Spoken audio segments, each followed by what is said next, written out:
Hello, investors. It's Don Vandenbord, Senior Portfolio Manager with Revere Asset Management. Today is not Monday, but Tuesday,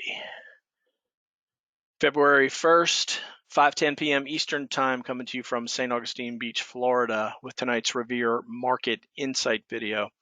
State of the market, we flipped yesterday to uptrend. A ton of volume came in right at the close to send the volume on the S&P 500 and the NASDAQ above Friday's volume. That, coupled with the percentage gains yesterday, triggered the follow-through day that we were looking for. What is a follow-through day? Basically, preferably 4 to 7 days off the bottom. It's a strong day with volume along with some good action by potential leading stocks. So Friday we had a strong close. Friday was the follow-up and the follow-through day. And then what happened today, even more follow-up strength to the follow-through day. And all of this is indicating a huge change in character in the market from, frankly, from 1 o'clock on Friday to the close on Tuesday, and then even more strength after hours with big earnings beats by Google and AMD. They're up significantly after hours. So let's check the trend gauge first of all. We upgraded market leaders from down to neutral. This is a combination of the G6 all getting over their ADMA and their ADMAs curling higher. That's the first time that happened since the correction started. Also, the 21 over 21 acting very well all week since we republished it on Friday. So market leaders, certainly not bearish downtrend anymore. We're getting enough to go with. We're also making progress with the buys that we've made last week and Monday and Tuesday. So that feedback gets us off of bearish for leadership. From a short-term perspective, S&P 500 had its first close above the 21-day exponential moving average. We get another one today. We'll come off, or tomorrow, we'll come off of bearish for the short-term trend.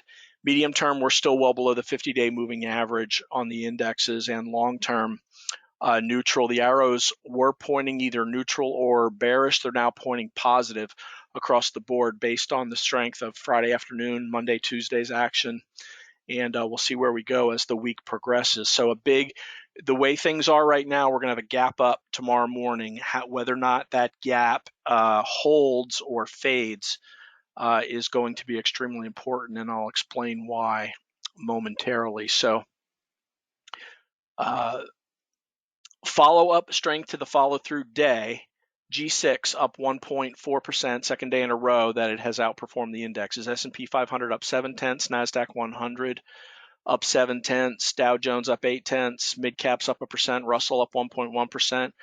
Diversified world 60-40 stock and bond up 0.43. Our flagship GROTECTION portfolio up 0.91 on the day. Let's go to the tail of the tape. But first, let's go to the team here at Revere.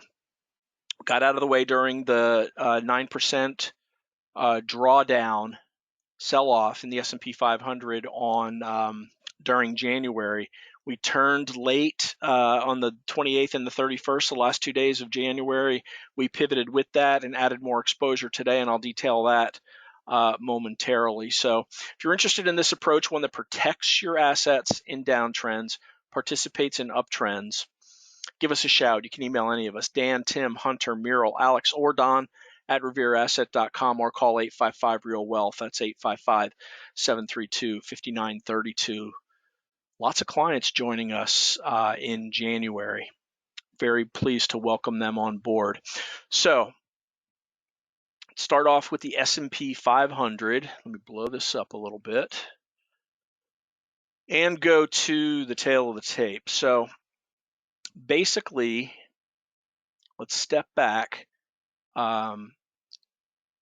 I put these key S&P levels on here because that's the feedback that we need. 75% of the stocks will move with the overall market averages. So as you break from a high and you break prior support and you break the 50-day moving average and you break the 100-day and you break the 21 and you break the 8 and you break the 200, this is all feedback from the market telling you to take some chips off the table and protect your capital. Similarly, just the opposite, when you reclaim the 200-day moving average, when you reclaim the 8 and it flips back to rising, and you reclaim the 21-day exponential moving average, and you reclaim prior all-time highs, this is the market telling you we're done going down for now. You better get on board or you're going to miss the train. We don't argue with the market. We attempt to flow like water, bend like a tree in the breeze, whatever cliche you want to use, but we're not going to argue with what the market is telling us, and the market changed decisively late Friday and then Monday and Tuesday, and we'll see, and strong after hours Tuesday too. We'll see how that follows up on Wednesday. So basically, tail the tape. As of 131, back to the uptrend. We got our follow through day. We're getting our leadership. We're getting the participation from the averages. Headwinds continue to be the strong US dollar, Omicron, new flavor of Omicron I'm hearing about now, inflation, Fed tapering, and rising interest rates. From a sentiment standpoint, the VIX has plunged from above 30 to 22 over the last 3 days. So back to we've got an updated bull and bear case now with the follow-through day. The bull case is that the 131 follow-through day holds and leaders are emerging. We're okay there so far. So this is our base case right now, the bull case. So should that fail, our bear case would be if the 131 follow through day fails. What do we mean by fail? Well, first of all, any distribution within day 1, 2, or 3 after a follow through day is usually a death knell for the follow through day. Today was day 1 afterwards. Everything was fine, okay. And like I said, we're gapping up after hours now. We'll see how that travels overnight and into tomorrow's opening. But also bear case, S&P breaks back below the 200-day moving average. So this would certainly be end the bull case and get us back on the bear side. As I mentioned, after hours, Google announced a 20-for-1 split. Sounds like they've got eyes on being added to the Dow Jones Industrial Average. Also, AMD up, but PayPal down, and PayPal's been a broken stock for a while, and this is why you don't hold on to stories past their time. So coming into today, what I was watching, 2 main things: S&P versus the 21-day exponential moving average, and we reclaimed that. So let's go over to the S&P 500. And here's, you can see why we switched Friday, Monday, Tuesday from bearish to bullish. So we went bearish a week ago Friday when we closed below the 200-day moving average for the first time. This is where markets get in trouble. Every bear market has started with a weekly close 1% or more below the 200-day / 40-week moving average. So that immediately got us to be very sparsely allocated. Monday, we had a huge washout and finished at the top of the day. So the question was, is this capitulation? Did this get out all the weak hands? What's going to happen after this? So we knew that the bottom from Monday was very key, and also on the top side, whether or not we could get above the 200-day moving average. So we spent 4 days, Tuesday, Wednesday, Thursday, Friday, unable to get back above the 200-day moving average, but at the same time, did not break the lows of Monday. So basically, we're just going back and forth. Every sell-off attempt that got down near the 4,300 level got bought. And then Friday, we finished very strongly at the high of the day. So then we're looking Monday morning, looking for, are we going to get follow through to the strength on Friday, or is it going to fail the 200-day moving average? Very quickly, Monday, we realized that this is stronger. We got above the 80 MA. The 80 MA started curling up.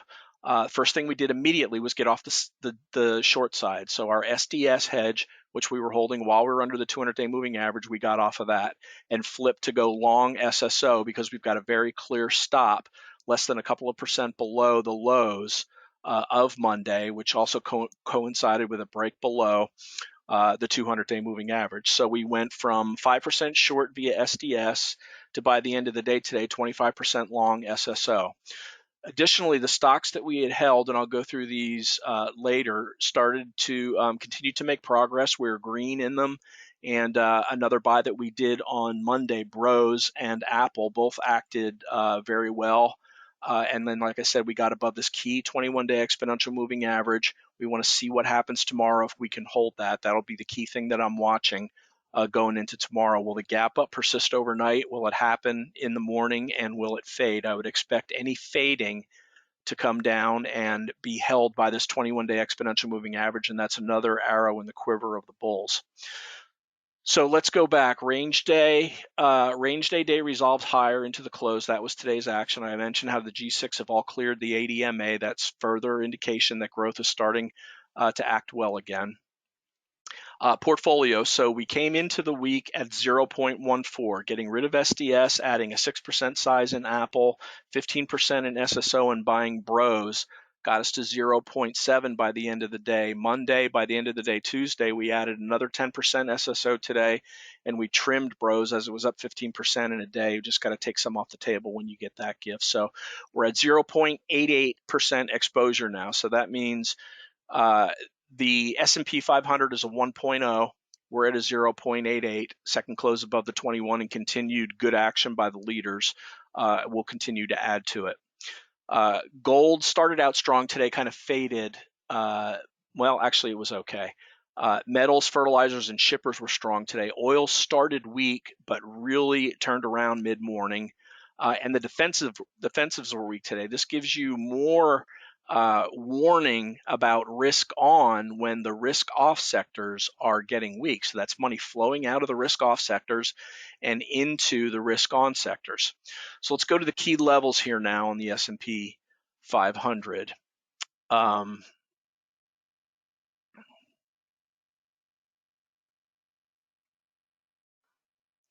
So where we are now, 45.47. Above the 21, below the 100, which isn't on here, and below the declining 50-day moving average. Two good days coming off of the follow-through day and a follow-up day, if you will. So the S&P 500 is looking pretty good. Let's go to the NASDAQ 100.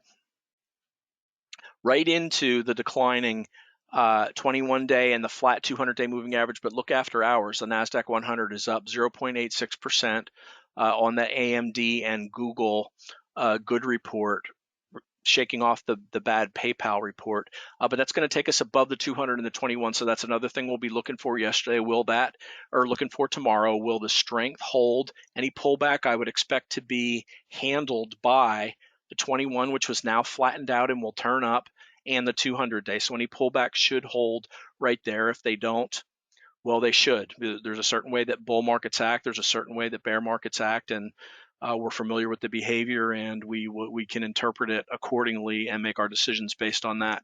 Dow Jones Industrial Average above the 200, above the 21, coming into the declining 50, looking pretty good. Let's go to the mid caps, MDY. These were beaten down still, so above the 8. Here's the purple line, and it's curved up. That's good. Step one, that's a good sign. Coming into the declining 21, we'll see what happens there, but really the big caps are what have been dominating over the last couple of days. That and oil continues to be strong. Here's your small cap index above the 8, which has curved up into the declining 21. Let's go to the growth component of IWO. You can see it's gotten above the 8, still into the declining 21. Let's go to the value component, which is where mostly banks and oils hide, and big bounce off the bottom for the third day, but still below the 21.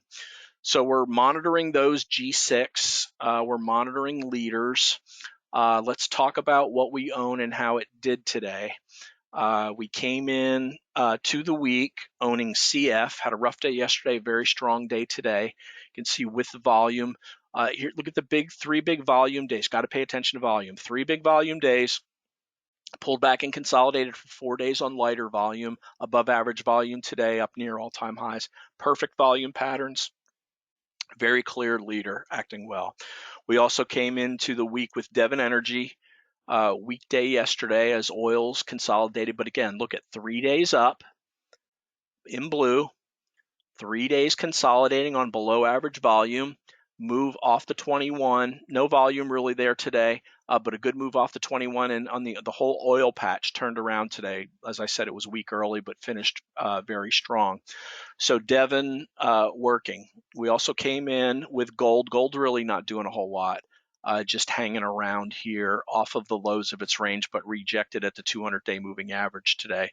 So this is basically meh so far.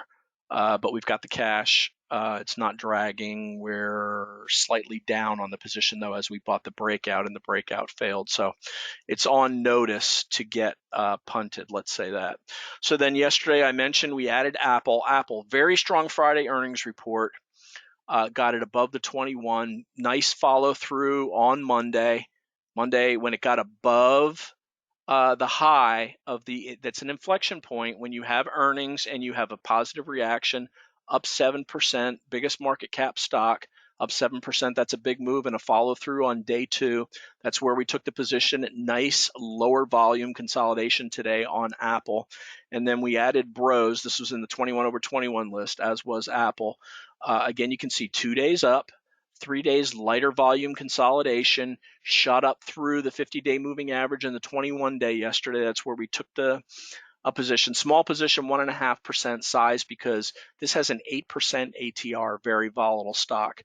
And you can see the follow through today. So when it got up near 60, we took a third of that off. So we're down to about a 12% gain. And you can see it's down after hours because Starbucks had a bad earnings report, but I think you're going to see that maybe one of the reasons Starbucks is lagging is because Bros is doing so well. But this pullback to 55.48 here is viable. You can see I've got an alert set there, so I'll consider buying back the 1/3 that I sold today. They have fantastic fundamentals. They make money, big PE, but they've also got big sales and big earnings. So Dutch Brothers, so we booked some profits on that today. And then as I said, we added to SSO. We've got a 25% SSO position now. So let's see, did we cover everything here? We did. The next key, and I mentioned what I'm going to be looking at tomorrow. How does the gap up hold?